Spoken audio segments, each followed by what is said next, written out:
మాటలు కోటలు దాటుతున్నాయి కానీ చేతలు గడప దాటటం లేదు. ఎలక్షన్స్‌కు ముందనగా చెప్పారు. బెల్ట్ షాపుల్ని బెల్ట్ తీస్తా అన్నటువంటి. అప్పుడు ఏ బెల్ట్ షాపులు లేవు. ఎవడన్నా అడుగో పొడుగో తెచ్చుకుని అమ్ముకునేది ఏదన్నా ఉంటే అది కూడా షాపులో ఇన్నే ఇవ్వాలని రూల్ కూడా ఉంది. వీళ్ళు 10 మంది వెళ్ళి షాపు దగ్గర కొనుక్కుని దాన్ని తీసుకొచ్చి అమ్ముకున్నోడు ఎక్కడన్నా ఉన్నారు అడుగు పొడుగున చెట్ట చివరి ప్రాంతాలు. అది బెల్ట్ షాపులకి మళ్ళీ కాదు. ఈ ప్రభుత్వం వచ్చాక వైన్ షాప్‌కి అనుగుణంగా 4, 5 బెల్ట్ షాపులు. మండలానికి ఒకటి పోయి గ్రామానికి ఒకటి వచ్చేసింది.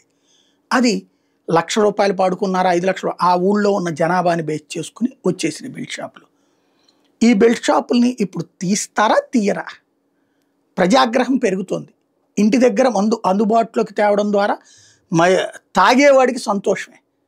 బట్ కల్తీ లిక్కర్ గురించి నేను మాట్లాడట్లా. కల్తీ లిక్కర్ ఆ కేసు డిఫరెంట్. బట్ బెల్ట్ షాపులే ప్రజలు కోరుకుంటున్నారు. తాగుబోతులు ఖచ్చితంగా కోరుకుంటున్నారు. కానీ ఇళ్ల మధ్యలో వచ్చినటువంటి ఈ బెల్ట్ షాపులు తాగి తందనాలాడేటటువంటి వాళ్ళని చుట్టూ ఉన్న ప్రజలు కోరుకుంటున్నారా? బెల్ట్ తీస్తా బెల్ట్ షాప్ పెడితే అన్నటువంటి బాబుగారి స్టేట్మెంట్ అమలులో విఫలం చేసింది ఎక్సైజ్ శాఖ, సొంత పార్టీ కార్యకర్తల. ఇది గెలిస్తే నెక్స్ట్ ట్రిప్కి పట్టించుకోరు, ఓడితే అప్పుడు ఈ మాటలు మాట్లాడుకుంటారు. అది